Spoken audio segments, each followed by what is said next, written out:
because it's through shining light on our darkness that we can start to have control over it.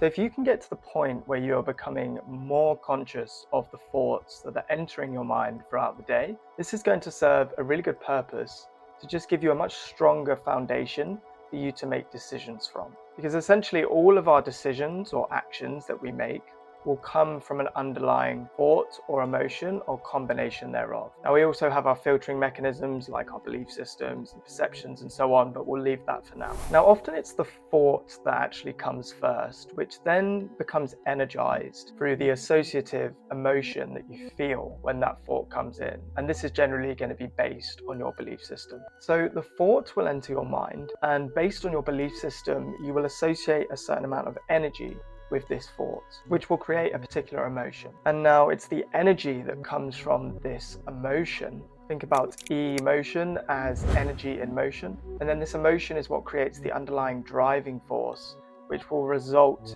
in a particular action taken. Now, many sources conclude that the average human being has roughly between 60 and 80,000 thoughts every day. Now, obviously this number is really quite large. Personally, I'm a little bit skeptical. However, it is generally understood that the brain will default into these habitual loops. So we can say with clarity that we generally recycle our thinking quite a lot. So we're constantly undergoing this process of mass repetition. And this is a good thing because it means that we can discover repeatable patterns with our thinking. So when you use meditation as a practice to start becoming more self-aware, you may start to uncover these repeating thinking patterns. And if you're lucky, some of these thinking patterns may even become apparent in your meditation practice itself, which is handy because this gives you a direct insight into how you're thinking. So just a reminder to be as neutral as you can here. Try not to judge yourself. You might find your thinking to be quite negative, and this can be really disheartening. So do your best to minimize your own judgment.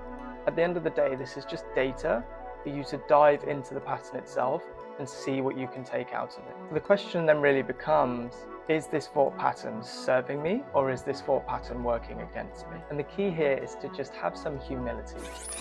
It can be really difficult to be honest with yourself when you uncover something that you wish you never found. But don't be concerned, be ecstatic that this has happened, because it's through shining light on our darkness that we can start to have control over it. And this is one of the founding blocks for how we start to gain control over actions and patterns in our life that don't serve us.